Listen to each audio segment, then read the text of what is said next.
in Matijas in to je KMŠOW. Torej, lepo pozdravljeni že v 10. epizodi 3. sezone KMŠOWa. To pa je tako kar veliko, ne? 10. epizoda, 3. sezone. Če je okroglo, ne? Čeprav v bistvu počasi bomo že v 4., ne? Časi?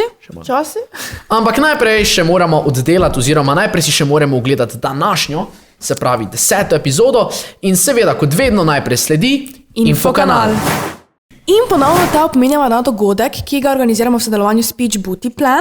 In sicer pod ta dogodek spadata v bistvu 2 termina, in sicer 17. marca ob 5. popoldne si lepo vabljen na naš Facebook profil, kjer ti bomo v bistvu predstavili celotno uspešno podjetniško zgodbo od začetka, torej kako je se skupaj potekalo in pa sedaj, kako razširjeno podjetje dejansko to že je. In pa potem pa na 24. marca čaka še vadba, oziroma primer vadbe. Vabljeni vsi, ki vas to zanima, oziroma bi si želeli videti nek nov način vadbe, če imate to elastiko ali pa če zgolj razmišljate o nakupu le-te, tudi ob 5. na našem Facebook profilu. Ni pa to edina stvar, ki nas čaka ta mesec še, ne? Tako je. Torej, 23. marca pa ste torej vabljeni na dogodek COVID-19 in Erasmus+. Dogodek bo strukturiran tako, da bo v bistvu predavanje, se pravi, kako trenutna situacija vpliva na potovanja preko programa Erasmus+. Torej, če razmišljate o Erasmusu, definitivno se tega dogodka udeležite. Več informacij pa kot vedno v opisu videa. In napočil je čas za aktualne novice. Torej, prvo novico bova pa tokrat za lučko strukturirala na malo drugačen način. In sicer predstavila vam bova 2 dogodka, zelo koristne narave, predvsem za študente. Konkretneje, oba dogodka bosta potekala 18. marca, vendar sta, kot da bi se zmenili, odlično razporejena. In sicer prvi dogodek, če te zanima dela v prihodnosti, vse, kar je povezano z digitalizacijo, kakšne službe bodo čez nekaj let, se pravi, ko bomo mi končali fakt, potem je ta dogodek naravno zate. Super, bo super zasnovan, ne vem, če si prebral, take kratke filmčke bojo kazali. Sem si prebral, ja. Tako da to bo kar zanimivo, ker mogoče ne bo tako striktno predavanje, ne, ampak je pač dogodek zasnovan na malo drugačnejši način, mogoče bojo tudi prikazali to, si to tako predstavljam, če govorili o neke digitalizaciji, ne? Ja, res, pogledajte si dogodek bo tudi v opisu videa. Torej, dogodek bo potekal med 11. in 2. uro na Zoomu, medtem kot drugi dogodek, to pa je bolj za vse ljubitelje marketinga, trženja, tiste, ki vas zgolj informativno zanimajo. Se pravi, na samem dogodku bodo res ljudje iz uspešnih podjetij, med drugim tudi vodja marketinga iz Volta in še veliko ostalih, tako da res vabljeni na drugi dogodek, torej isti dan ob 5. uri na Facebook Live marketinškega semaforja. Dogodek se imenuje 14. marketinški semafor. Se pravi, na samem dogodku bodo res ljudje iz uspešnih podjetij, med drugim tudi vodja marketinga iz Volta in še veliko ostalih, tako da res, če vas ta sfera vsaj malo zanima, boste na dogodku zelo uživali, predvsem pa zvedeli veliko zanimivega. In sledi druga aktualna novica. Druga aktualna novica danes pa tudi ni klasična novica, ampak bova predvsem govorila o enem problemu, družbenem problemu, ki je zdaj pač v zadnjem mesecu predvsem kar preplavil in poplavil socialna omrežja in predvsem torej vse univerze.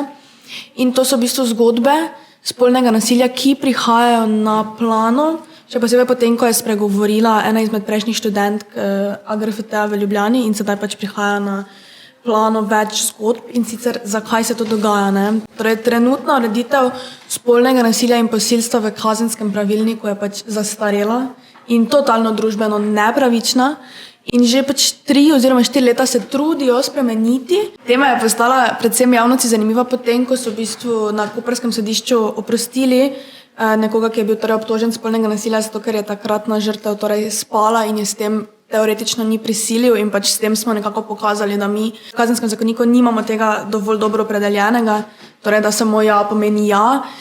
Torej, leta 2018 je bila sprožena akcija #jaz tudi, v sklopu katere so želeli spremeniti torej te zakone, pa jim sedaj ni uspelo, zato sedaj društvo 8. marec ponovno zbira podpise. Tako in na tej točki vabim vse, da podpišete to peticijo in da se s skupnimi močmi borimo proti spolnemu nadlegovanju, predvsem v univerzitetnem prostoru, ki naj bi predstavljal nek varen prostor.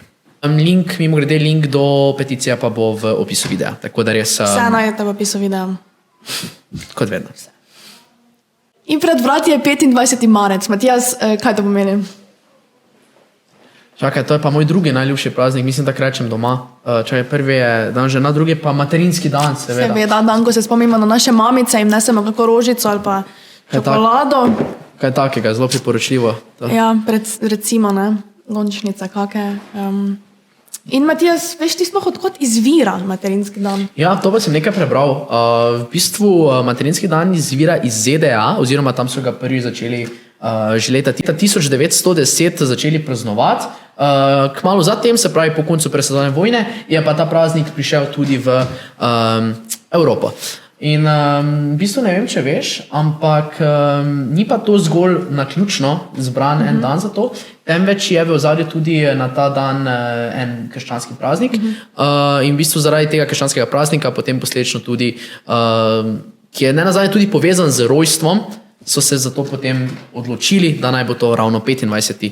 marec tudi materinski dan. To pa ni edina stvar, na katero te opominjamo. Se pravi, poleg tega, da moraš obvezno 25. mami pokloniti rožico, ne pozabi tudi, da je obdobje oziroma čas, ki je zelo prepričljivo, da menjaš iz zimskih na letne pneumatike. Pač, če hočeš enostavno čuvati gumo, pa nočeš znucati profila, pol je kar priporočljivo, no, da gremo spet na letno gumo. Ne? Tudi ti se strinjaš, ne? Ja, se popolnoma strinjam. Ona se popolnoma strinja. Potem ti pneumatike ti enostavno dlje časa držijo. Vidiš, kako to prebrala Dora na Googlu? Vidiš? CPP knjige. Čaka pa nas še izbira zmagovalca pred zadnje nagradne igre, ki jo torej organiziramo v sodelovanju z Vice Creative, torej s fotografom Rokom, ki je podaril fotografiranje za 2 osebi. In da vidimo, kdo je to fotografiranje prijel. In zmagovalec oziroma zmagovalka je Anja Ložar. Anja, spodaj v opisu videa boš našla naš infomail, da se nam javi in se dogovorimo vse podrobnosti. Ostali pa več sreče prihodnje. Tako. Anja, tebi želimo seveda obilo užitkov v tvojem fotoshootingu.